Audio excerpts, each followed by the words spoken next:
আমার মাইনা খুব কম ছিল, তার ভিতরে তোরা যেভাবে পড়াশোনা করেছিস তাতে চাকরি পাওয়ার কোনো যোগ্যতা তোদের ছিল না। রেলেও তোদের ইন্টারভিউ দেওয়া হয়েছিল, তাতেও চাকরি হয়নি। তারপর যে আরও কয়েকটা এসেও চাকরি হয়নি, ট্রেনিং পেয়েছে। ওটা কোনো ইন্টারভিউ হয় না, ওটা রেজাল্ট থেকে নেওয়া হয়। তখন সেই ছড়লাম সেই ফর্ম আনতে, সেই ফর্ম জোগাড় করে দরখাস্ত দিলাম। তোরটা দিলাম এনআরএসে না ন্যাশনাল মেডিকেল কলেজে। আর সরল একটু মাইনা এই নাম্বার বেশি ছিল, পরে দিলাম মেডিকেলে। কিন্তু মেডিকেলে যে 2 নম্বরই হবে এটা তো আর জানি নাই। ওরটা হলো না, তোরটা হয়ে গেল। তোর মা খুবই করলো যে ওরটা তুমি ওদিকে দিলে না কেন? এবার ওর মার খেলো, আর নাম করো মেডিকেল, যদি হয়ে যায় ভালোই হয়, যাক হয়নি। তখন একটা বিভ্রান্তির ভিতরে পড়ে গেলাম, তোরটা হলো ওরটা হলো না।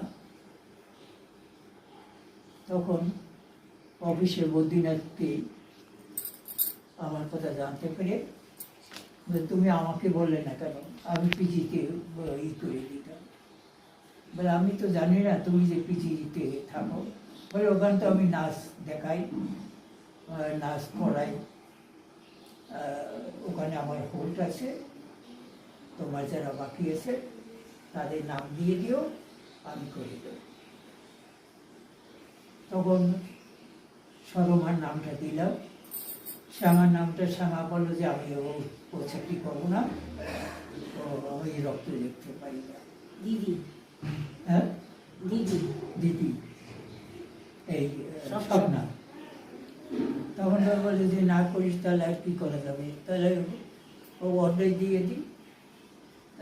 অর্ডার দিলাম পর সেবারে হয়নি। বলছে যে যদি কেউ চলে যায় তার জায়গায় তোমাকে ভর্তি করি।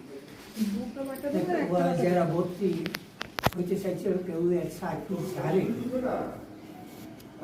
তখন বলেছে ঠিক এরপরে সব চাকরি। আমাদের ওখানে 3.5 বছর ট্রেনিং ছিল। সেই ট্রেনিংয়ের ভিতরে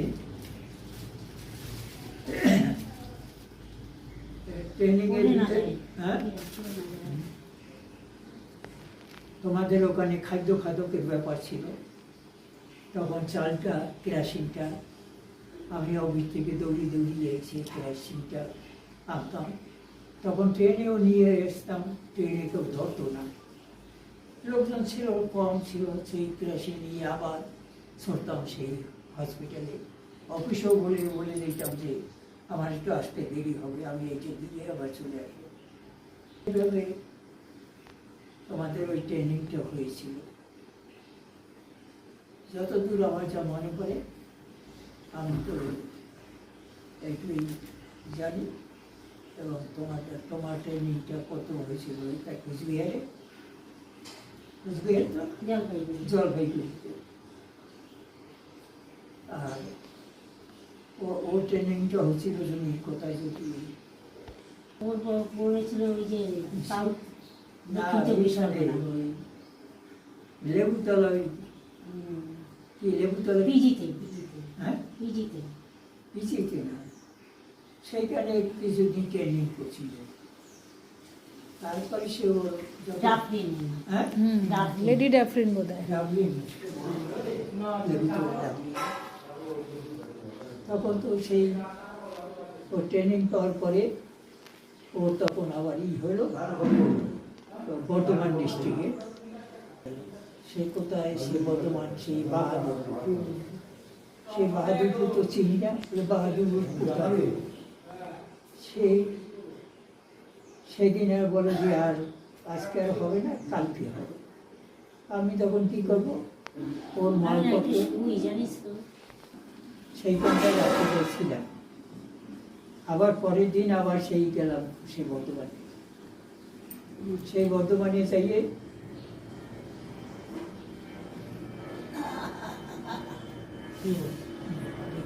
দেখিস বলো যে এই বাহাদুরপুর আজকে যেতে হবে, সেই মালপত্র নিয়ে আবার সেই বাহাদুরপুর কীভাবে যাইতে হবে না যেতে হবে বলে দিল, সেইভাবে গেলাম। সেখানেও যাই দেখি একটা গ্রামী একটা হসপিটাল। সেই গ্রামী হসপিটাল আমার তখন মনে হলো যে এইখানেও থাকবে, দেখি চেষ্টা করি ওরে নেওয়া যায় নাকি অন্য জায়গায়।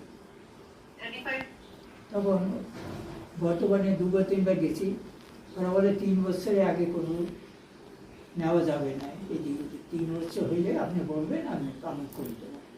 আর সেই 3 বছর ওখানটায় থাকার পরে নিজে নিজে কথা। হ্যাঁ, বাবুও থাকতো, আমি বাবু আসলে আমি সেদিকে থাকতাম। এইভাবে শর্মা বলে যে এইভাবে ভাইয়ে নষ্ট হবে, পড়াশোনা অমুক করবে তমুক করবে,